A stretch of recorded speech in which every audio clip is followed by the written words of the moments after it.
Hello, you join us in the attractive, executively appointed surroundings of the upstairs function room of the Golden Lion here in Todmorden. It's the 5th of February 2021 and I'm chatting this afternoon to Collin Lyall, local bookshop owner and founder of the Todmorden UFO Meet. Just over 40 years, Collin, after the most famous UFO incident. Yeah, 40 years since Mr. P.C. Allen Godfrey had his encounter with the strange object On the road out to the Burnley, road out towards Burnley, yeah. in the middle of Todmorden. You say Allen Godfrey decided to go public, Collin. How long after the incident did he do that? Well, I was thinking about it the other day, and I was thinking that he went on breakfast television. I remember he was on with Frank Boff. Do you remember that? Yeah, I remember Frank Boff. Yeah, I don't remember the interview. Oh, he did an interview, and that was about 83. Well, I was driving the Panda car along Burnley Road in Todmorden, and I came across this strange craft blocking the road. So he left it quite a while. Yeah, quite a while, yeah. Yeah, I think when he finally left the police, I think he decided that was enough. I think he felt he'd been persecuted enough by the authorities, by the police, who made him feel uncomfortable about talking about it. He thought, well, I'm going to go public, and that's, I think, inspired him to go on breakfast television. I mean, there was stuff in the local papers about him and about... At the time? At the time, yeah. Right. What was it? May the Force be with you was the headline, as I recall. And it was picked up by the Nationals as well? It was picked up by the Nationals, the Express, the Mirror, a couple of papers. But he didn't really talk himself at the time? No. Right. No, he didn't. But then he went on to breakfast television. It was in the early days of breakfast television, and he was quite a sensation. And when you look at the footage now, it's fascinating because he's actually in his full dress uniform, policeman's outfit. Right. So, I mean, anybody in the police force going on breakfast television with their uniform on, I mean, I very much doubt you'd get away with that these days. But he even had the helmet and everything. And he's talking to Frank Boff. And, of course, it's one of those, like, slightly humorous filler moments on television, you know. Okay, go on, Alan, tell us your story, that kind of thing. And then he, of course, he told the story. What's interesting also is that David Icke was the sports reporter on the same programme. Was he an inspiration, do you think? It strikes me that the authorities, yes, probably higher up than the police, yes, were not dismissing him as a crank and a fantasist, because to this day, I believe the police files on the Allen Godfrey encounter are still classified. Yes. Now, if they weren't taking him seriously, why would those files still be classified? It's really interesting that, because when it came to meeting the men from the ministry, after they had their conversation, he was made to sign the Official Secrets Act on both his encounter and the Zigmund Adamski body, which we'll come on to later. Yeah. But what you have to remember is policemen sign the Official Secrets Act anyway. It's part of what they do. So for him to be asked to sign it again, but not just for the encounter that he had on Burnley Road, but also in connection with the finding of this body in the coal yard, is interesting. Why would they want him to do that? And he was explicitly told to shut up about it, wasn't he? He was. By whom? I think they did it through a chain of command. I think there was an inspector who he wasn't very keen on, or wasn't very keen on him. And told him to keep quiet about it. There was a bit of through that level of chain of command. But I think they, because of the person that Alan is, he's a pretty direct, strong-minded fella. He doesn't give in to intimidation easily. And I think what they were trying to do was to, I suppose, you've got to imagine that if it was you, how would you feel? If you had this kind of an encounter in your life and they were trying to discredit it. And one of the ways they tried to discredit it was to put him through psychological analysis and go and see a shrink. He refused to take part in that process because it undermines you know, his understanding of what happened and his belief in what happened. Well, they were trying to characterise him as... Exactly, it was character assassination, but also trying to suggest that he was subject to hallucinations or anything that they could get to discredit his testimony. And I think that's to Alan's credit over the last 40 years that he stuck to his story and it's not deviated. He's absolutely, solidly, 100%, that's what I saw. To this day. Yeah, exactly. Yeah. I mean, if you talk to tonight in the pub, he'll say, you know, right, 5:15 in the morning on November 28th, that's what I saw. Except we should point out, unfortunately, and we wish him all the best, he's not well enough to talk to us that's right. This afternoon. It wasn't, the encounter on the Burnley Road in November 1980, wasn't the first weird experience that Allen Godfrey had that year. Back in early June, I think June the 10th or the 11th of 1980, he had the encounter with the unfortunate Mr. Adamski. That's right. Exactly where my house is now built, I should point out, which is in the old goods yard, the coal yard. Did they mention that when you bought it? No, they didn't. No, it wasn't in the estate agent's brief, funnily enough. But in the old goods yard or the coal yard of Todmorden Railway Station. Tell us what happened there, Collin. That was an interesting story. A guy, a Polish gentleman who'd been a miner. In Wakefield? Who moved to Wakefield. Yeah. Wasn't it a Todmorden man? No, it's a guy from Wakefield, which is about 30 miles away from here. 25, 30, yeah. He went out to go and buy a loaf of bread, and he disappeared. And then the next thing you know, he's in Todmorden. 5 days later. 5 days later, his body is found on top of a coal heap. Again, Todmorden weather, so it's a bit wet and drizzly, so, you know, this person's on top of a dirty, wet coal heap. Yeah. He appears to have been, in Alan's estimation, dressed by somebody else. He didn't look as though he'd put his own clothes on. Well, I think in one account I've read, his shirt was missing, although he had a jacket on, and he had boots on, but they weren't laced up. That's right. And it's all very odd, this, because, well, for a number of reasons. First of all, he had no known connection with Todmorden. That's right. Nobody knew where Mr. Adamski had been for the previous 5 days when he was found dead. And I think the post-mortem said that he died of heart failure. Yes. And he'd had a history of ill health, I think, in the months before. I think they suggested that he'd had heart failure as a result of shock. Right. They were suggesting that he'd had quite a shock. But someone who was feeling very unwell, yeah, and possibly on the point of death, yeah, why would they climb onto the top of a huge pile of coal in the coal yards of Todmorden Railway Station? Yeah, and certainly Alan was quizzical about that, because obviously the person would be covered in black residue all his hand, but he was clean. He was clean. He had no marks on him to suggest that he climbed there himself. Right. And also I think there was a suggestion that he hadn't died there. There was a possibility that he died somewhere else. But the other thing that was anomalous was the fact that they'd found this ointment. Well, there were. It gets stranger and stranger. There were burns on the back of his neck, weren't there? Right. To which had been applied some sort of green ointment. Yep. And when they did the post-mortem, and then in the coroner's report, they couldn't identify what this green substance was, could they? That's right, that's right. And the coroner was uncommonly explicit and vocal when he made his pronouncements, wasn't he? He was. And that's very unusual. I mean, coroners are notorious reticent in discussing cases, and yet he was quite forthright in some ways.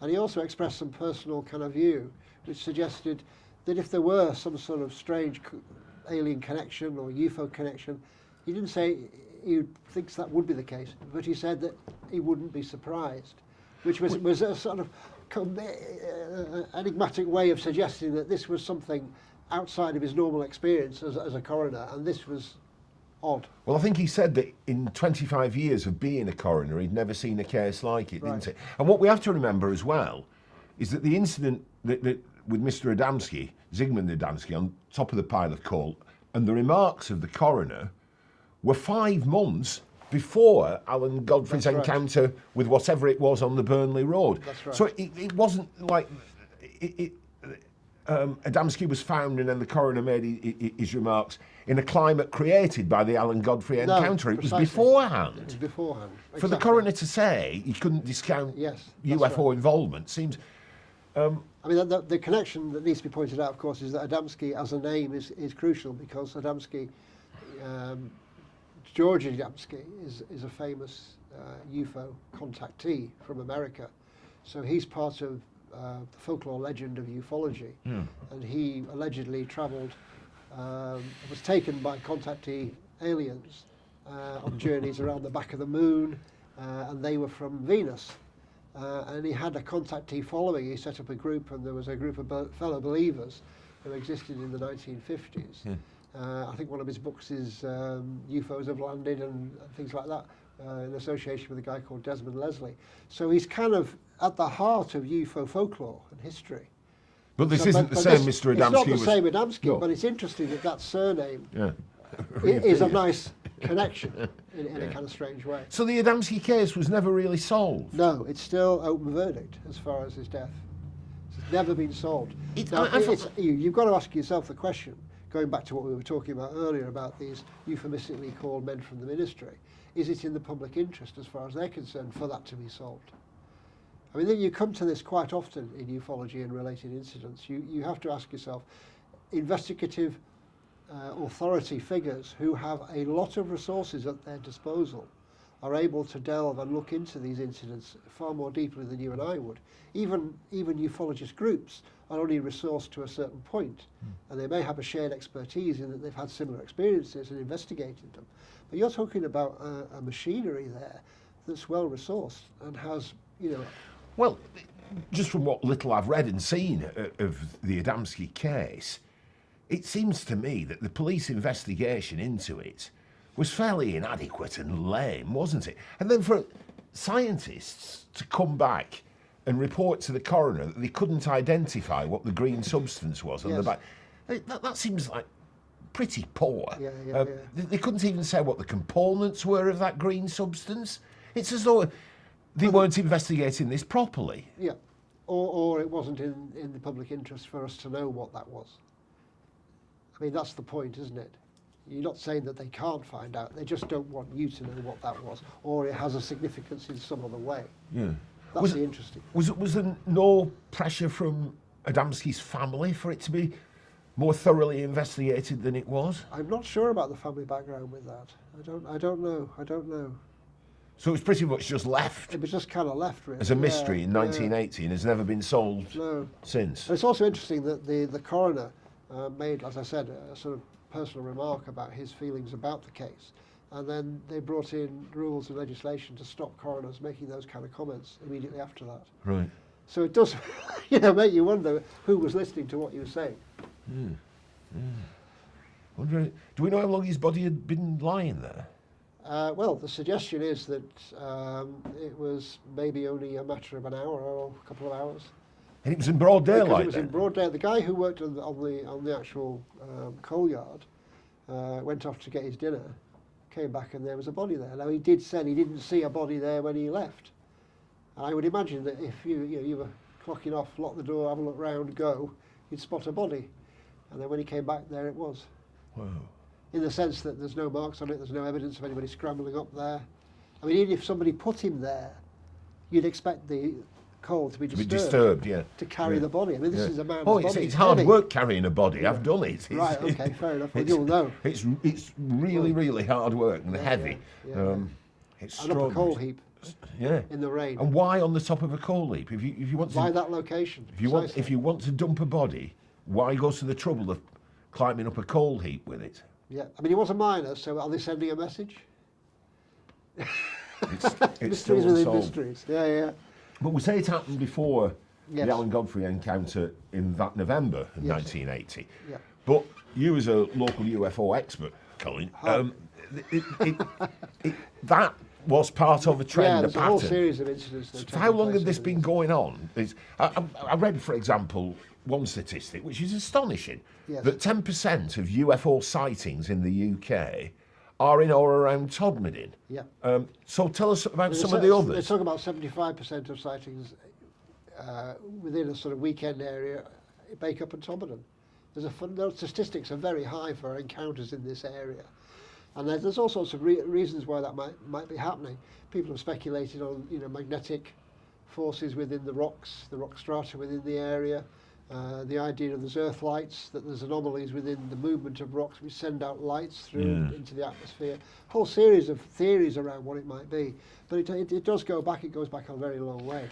So some of these ancient lay sites, for example, there's talk about there's been lights there that have been staken for orbs and UFOs. So there is all that going on at the same time in this sort of prehistory of all this. But if they are aliens, why do these extraterrestrials pick on Todmorden? Did they recognise in Todmorden people, perhaps? It'd be very interesting, wouldn't it, how they perceive Todmorden from that. I mean, it's very interesting because, one of the things that I noticed was that if you take an aerial view of Todmorden, I haven't done it bar looking at an OS map, it forms a Y shape. So you've got your three valleys. You've got your three valleys meeting.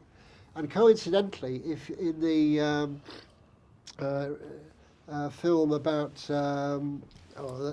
John Keel's film, where Richard Gere plays that guy, what was it called, the missing time thing. And there's an area of road which is the same configuration that appears in that film.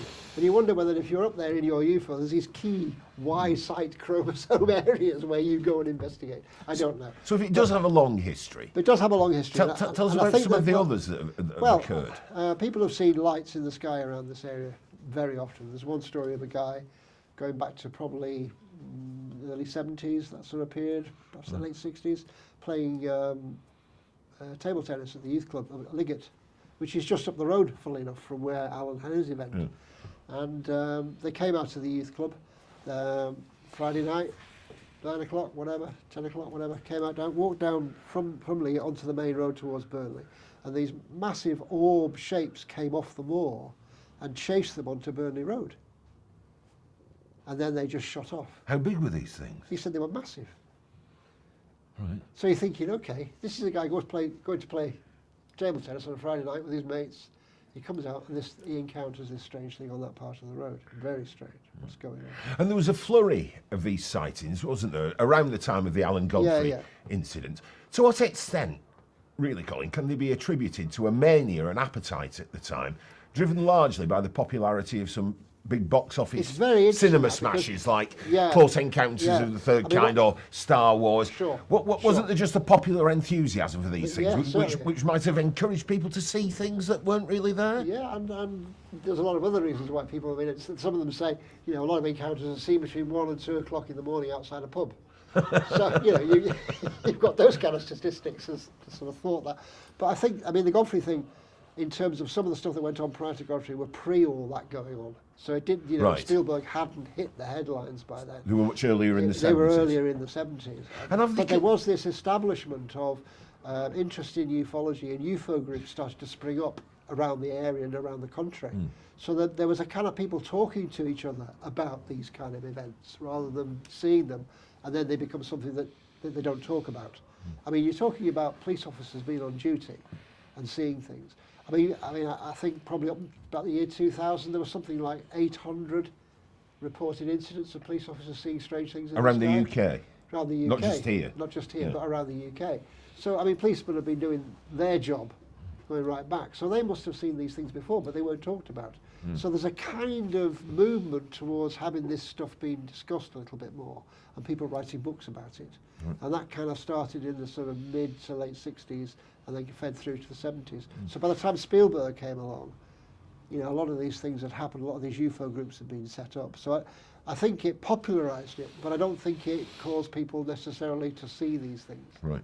And since the Alan Godfrey incident, 41 years ago now, have there been continued sightings of other things in the Todmorden area? Very much so. The thing is, it's not just sightings. We've had a lot of animal mutilations, cattle mutilations in this area, going back to the 1960s. And there's one farm particularly, just at the back of where I live, at Walsden, who's had repeated cattle mutilations and sheep mutilations ever since about 1963.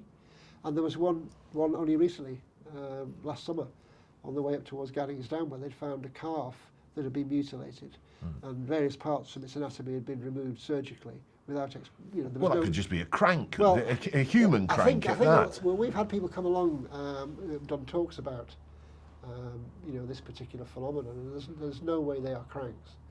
The way, the manner, the perpetrator could be a crank. The manner of the way in which things have been surgically removed would not be within the capabilities of you or I, or somebody who had some sort of cultist agenda. So somebody who had knowledge of animal anatomy or very much so. Surgery. Laser cuts, very fine cuts, in locations that are completely away from anywhere else. So if you brought an animal into a veterinary practice and put it on a surgical bench, and then you cut at it with all the various implements they use to dissect, you wouldn't get, or could only just about approximate the same accuracy that these things have that are found on hillsides. So this, for the farmer, has been going on for, what are we now, 60 years? Right. And may well have been going on before that. Part of Todmorden's, what goes on in this town. Nobody can explain how that happens. And that calf that this guy, he went walking up Gaddings Down during lockdown. I'm going to go for a walk, take my exercise, and he came across this calf that had been mutilated. What, halfway up the hill to Gaddings Down? Yeah. And that was reported. summer 2020. So these things are still going on. People are still seeing lights, still seeing strange things in the sky. I mean, another example would be Alan Godfrey's son. When he was about 14, he was out with some mates, and they were over by the petrol station in Todd. On the Halifax Road? On the Halifax Road. And they were stood waiting at a bus stop, and this thing came up over the rise then. It was a big, bright light with bars of light, intense light. It came down, bearing down on them, and then it took off. Can I ask you, as a UFO expert, why these things are never seen during the day? Why is it always night? I've seen one during the day. Go on, what have you seen? I went, we were corralled by the local enforcement of Manchester on a rally, and we were all down at the bottom end of Deansgate, and it turned out to be a beautiful sunny day, so it was quite nice. When was this? This was, where are we now? Probably about 5 years ago, 4 or 5 years ago. So we were all down at the bottom end of Deansgate, preparing to go up Deansgate with our placards and banners and so forth. And austerity thing, I think it was. And anyway, I'm looking round, as you do when you're waiting with a large group of people, naturally people have a look round. And of course they have the police helicopters going around because they're obviously monitoring what's going on. And I was watching this police helicopter, looking the other way to other people, they were looking at, and I spotted an aircraft fly over. So this is considerably higher than the helicopter. Yeah. And it moved across the sky and off it went. Blue sky, tiny little bit of cloud. And then this metallic object came into view, and it moved across the sky with an irregular movement. It wasn't like it zigzagged, but the pace of it wasn't like the aircraft, which is why I mentioned the aircraft. You set your aircraft at a certain speed, and unless there's they're fairly smooth and constant. It's smooth and constant, yeah. Whereas this thing was sort of moving, and then it would go a little bit quicker, then it would slow down, then it would go a little bit quicker. Now the interesting thing was, the aircraft passed behind the cloud and came out and carried on. Yeah. This orb, this metallic ball, came across, went into the cloud and never came out. Wow. And the cloud dissipated and there was nothing there. And would you say it was at a similar altitude to the aircraft? Would you think it was following the aircraft, or? I don't know what the relationship was to the aircraft. It may have just been purely coincidence in that sense. But what was interesting was how big that thing would have to be to see it at that altitude. Right. So if it was a balloon, a metallic balloon, and some kid he'd lost it in the park around the corner, you're not going to see it at that altitude. It won't pass behind that cloud. So what is that metallic object? Bearing in mind, it's a silver ball. Where's the engine? Where's the wings? Where's the means of propulsion? Sure. And did anyone else see it? Well, that was the interesting thing, because I said to myself, if I move my eyes now, I'm going to lose it. So I've got to stay focused on it. And so I didn't take the opportunity to show it to somebody else and say, hey, look at that, have a look at that, which I should have done. But never mind, I've got photographs of the same object over Todmorden last summer. You saw it again? I didn't see it personally, but somebody has images of it. Right, during the day? During the day. I think what happens in the case, a lot of people say this, that I talked about ufology, is that in our lives we don't look up at the sky. We have our heads down, we're looking in shop windows, we're looking at people, we're driving a car. We very rarely actually take time to gaze at the sky. So if somebody was out with the intention of doing so, there's a greater chance that they will see something. Right. So they are around all the time, no question about that. The other question I have for a UFO expert is, why should these extraterrestrials go to all that trouble, travel these vast distances, having developed a means of transport that can travel much faster than anything we've conceived or invented so far, and then never stick around? They bugger off as soon as they're spotted. You'd think after going to all that trouble and travelling all that distance, they'd have a bit more of a look when they got here, wouldn't they? Absolutely. And why would they come, millions of miles through space or thousands of light years through space to cut a sheep open and then clear off again? Or visit Todmorden. Well, I can see why they'd want to visit Todmorden. No question about that. No, it's a very interesting point, and it's one that it's interesting how historically people's interpretation of what they are and what their purposes has changed. So when you were in the sort of Cold War era, and you were in the sci-fi era of the 50s and 60s, it was very much nuts and bolts space stuff. So these are alien spacecraft, these are Russian experimental aircraft that are a threat to the people of America or Great Britain or whatever. So how we interpret them is kind of about our culture and about how we respond to an alien, to the idea of something that we don't understand. And it's very interesting that quite a lot of people who talk about their experience as UFO investigators David Caton, for example, who's done tons of work on the animal mutilations. He used to be in the RAF. And one of the things that he did while he was in the RAF on National Service was, at the time, they had radar installations. I think it was in Cyprus. But at that time, you couldn't record the radar as it circled and showed objects, which you can do now. So you had to take photographs of the screen to record whatever it was that they wanted to record. And his job was to take photographs. And he took photographs of these anonymous objects that were appearing on radar, travelling at high speed, and then disappearing. So his connection, his introduction to the world of ufology was very much nuts and bolts science, and very much militaristic, because that's where they were taking the pictures. Like the American pictures we've had recently in the press, where that gun camera in the front of that American fighter's taking a photograph of a UFO. Right. Okay, so there's still that connection with the idea of militaristic, the idea of aliens coming from other planets in spaceships and so forth. But I think, personally, I think it's more about that. It's about us and about where we are, and it's not about Mars or Jupiter, or it's more about consciousness. It's more about vibrational energy, and it's about the manifestation of that vibrational energy. You're a manifestation of vibrational energy. This is. Okay? If I change your frequency by some means, you won't be in appearance as you are now. And, you know, there's the Doctor Who thing of teleporting people, the Star Trek thing, by changing their vibrational frequencies.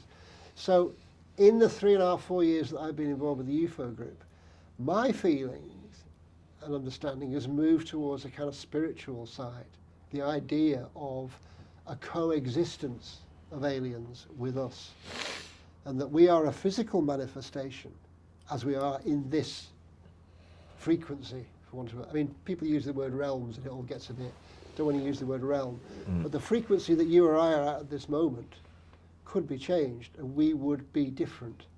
We would still exist, we would still be consciousness, but we wouldn't be in this form.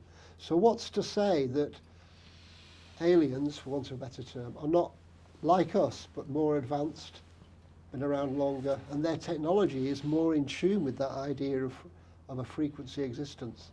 And so therefore, you can manifest objects, and then they can change to light. There's a lot of examples where somebody's seen something like Alan, where he's seen a metallic object that looks like whatever shape it is. There's a whole host of different shapes. And then it changes to light, so it moves through a frequency of colours, and then becomes a light source rather than a metallic object, and then shoots off. Now that transformation from being a solid object, the thing that Alan could throw his brick at and it goes ding, to something that is ethereal light, that's interesting. Something we haven't discovered yet. It's something that I'm sure people involved in the military and people from the ministry would like to get their hands on. If they're not researching it already. If they haven't got it already. No, they haven't got it already. Definitely haven't got it already. But the point is, I think, in terms of going back to the UFO group, and I really want to, if nothing else, I want to stress, Todd UFO group was set up for ordinary people to come and talk about their extraordinary experiences. That is it, period. Now, if it's a UFO experience, and Alan Godfrey is involved and all the other stuff, which is the folklore around this town, because quite a lot happens in this town, so be it. But it facilitates people coming out and feeling safe to talk about their experiences. Like, for example, I have a lady who works just up the road from where Alan had his encounter. Ironically, she was going to work the day after Alan's, well, not the day after, the morning of Alan's encounter. And she works at Mons Mill, which used to be the big building, you may be aware of that, at the side of the road where he had his encounter. And they would clock in at 6 o'clock in the morning every morning. Every morning she went in, clocked, seamstress, whatever it is, did her job, came out. On that morning, she noticed that there were twigs and leaves in a configuration on the pavement that she walked on to get to the mill. The only one day that ever happened. Further corroboration. Fascinating. Absolutely. So there's these little stories that, you know, corroborate his story. But yeah, so the UFO meet, going back to the drawing. So the drawing was about Alan Godfrey, and the bookshop was available for people to come along and talk about, you know. So many people came along and said, look, you know, is there somewhere you can meet where we talk about this UFO thing, where we talk about Godfrey, where we talk about Todmorden as being a very special place? And it was like, well, no, there wasn't. It was almost like a secret. Or people had got fed up with it, you know. Because you do get people in Todd who'll just say, you don't believe that bloody rubbish, do you? And that's it, end of, no further comment. But there's lots of people in Todmorden who I've talked to who've been frightened to talk about it. They won't tell their own kids what they've seen because they don't want to frighten them. So this stuff does go on. So the idea of the meet was to invite people in some way to meet and be a group, not a permanent group, not a, you're a member and you're not a member. Anybody can turn up, okay? And it's available and open to them to come on a Tuesday night, 7:30. And they come along with their encounter, their story, their belief system, their experience, and they share it. And it's amazing how much people value being able to be part of that forum in their lives. Where else are you going to talk about those things? Where else is it acceptable? That's growth. It has to be growth. If people are able to share that, then it has to improve our understanding. Collin, it's been fascinating. And when you have these meetings, when they're able to resume, which Tuesday in the month do you hold them? Third Tuesday. Third Tuesday. Third Tuesday of the month. Here at the Golden Lion in Todmorden. If you're an extraterrestrial or an earthly citizen and you're thinking of visiting Todmorden, then the third Tuesday in the month here at the Golden Lion for the UFO meetings. And whilst you're nipping in your spacecraft, before you clear off again, do visit Lyall's bookshop on the main road, right in the heart of Todmorden. It'd be worth pointing out that a good conduit to find out more about Todmorden UFO Meet will be the bookshop. So obviously that's not open at the moment, but you're more than welcome to come along and share your encounters, your stories. And thank you very much to our hostess here this afternoon at the Golden Lion, and that's Gig, of course, the landlady, the owner, Matinee Nilavongse. And she's had her alien costume on this afternoon. I don't know whether she's going to make an appearance. Hey, come on, Gig. Let's say thank you to you. Very good. Very good. No problem. Thank you, Collin. No problem. Thank you, Gig.